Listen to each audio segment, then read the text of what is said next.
কোনো বিতর্ক ছাড়াই যে কেউ এক বাক্যে স্বীকার করবেন বাংলাদেশ জাতীয় ক্রিকেট দলের অন্যতম সেরা তারকা সাকিব আল হাসান 18 বছরের দীর্ঘ ক্যারিয়ারে ব্যাটে বলে দেশের জন্য অসংখ্য কৃতিত্ব অর্জন করেছেন বিশ্বসেরা এই অলরাউন্ডার। ইতোমধ্যে ক্রিকেট ইতিহাসের বহু রেকর্ড নিজের করে নিয়েছেন, এমন কিছু রেকর্ডে নাম লিখিয়েছেন যেখানে তিনিই প্রথম।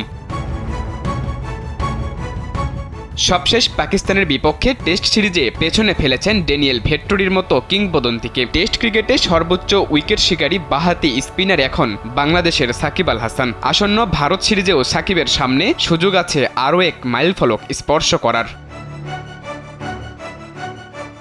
বল হাতে ধারাবাহিক পারফর্ম করলেও সাম্প্রতিক সময়ে ব্যাট হাতে সাকিবের ফর্ম কিছুটা দুশ্চিন্তার। তবে নামটা সাকিব আল হাসান বলেই হয়তো তাকে নিয়ে বাজিটা ধরাই যায়। টেস্ট ক্রিকেটের এলিট ক্লাবে নাম লেখানো সাকিবের কাছে এখন সময়ের ব্যাপার মাত্র।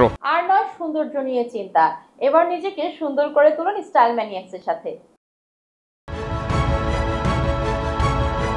টেস্ট ক্রিকেটের ইতিহাসে এখন পর্যন্ত মাত্র 4 জন খেলোয়াড় 4000 রান ও 250 উইকেটের মাইলফলক স্পর্শ করতে পেরেছেন। সেই এলিট ক্লাবে পঞ্চম ব্যক্তি হওয়ার দ্বারপ্রান্তে সাকিব আল হাসান। টেস্ট ক্রিকেটে ইতোমধ্যেই করেছেন 4543 রান। তবে 250 উইকেট পূর্ণ করতে সাকিবের দরকার মাত্র 8 উইকেট। ভারতের বিপক্ষে আসন্ন 2 টেস্টে এই 8 উইকেট নিতে পারলেই সাকিব বাংলাদেশি হিসেবে নাম লেখাবেন সেই এলিট ক্লাবে।